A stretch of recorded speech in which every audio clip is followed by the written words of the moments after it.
Olá, doutores, tudo bem? Vocês já ouviram falar do Tribunal de Contas da União, o TCU? E dos Tribunais de Contas dos Estados? Não? Não se preocupe. Na aula de hoje falaremos sobre estes tribunais, as suas principais funções no Estado brasileiro, bem como a sua previsão constitucional. Não saia daí!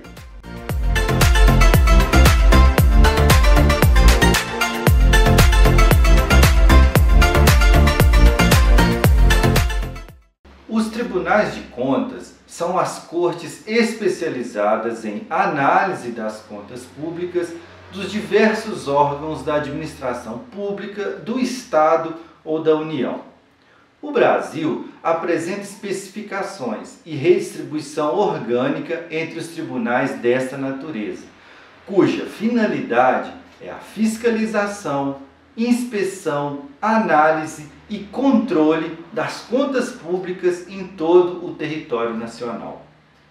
É assim que temos, por exemplo, o Tribunal de Contas da União, o TCU, os Tribunais de Contas dos Estados, o Tribunal de Contas do Distrito Federal e os Tribunais de Contas de alguns municípios.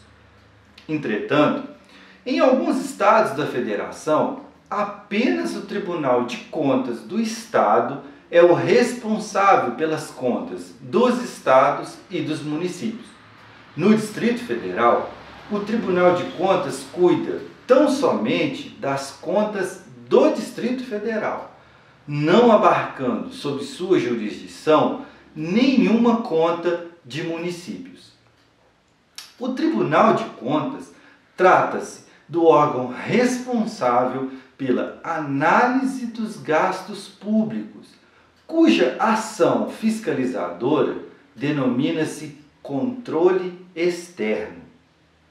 Cabe ao Poder Legislativo, que compreende o Senado Federal, a Câmara dos Deputados, as Assembleias Legislativas dos Estados e as Câmaras de Vereadores, exercer este controle frente aos representantes do Poder Executivo, que, por sua vez, são representados pelo governo federal, pelos governos estaduais e as prefeituras dos municípios, além, é claro, dos representantes do Poder Judiciário.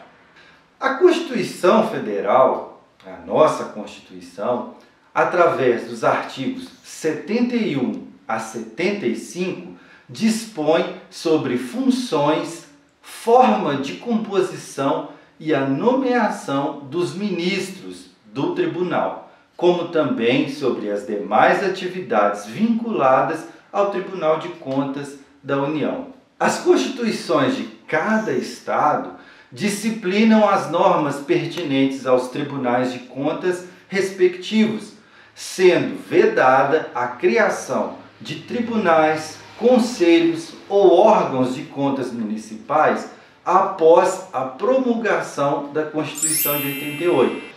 Isso por força do artigo 31, parágrafo 4º da nossa Constituição. Então, ficou mais claro para vocês as funções dos tribunais de contas? Eu espero que sim e que vocês tenham gostado. Eu aguardo vocês na próxima. Se cuidem, fiquem em casa sempre que possível. E no mais, Gerais.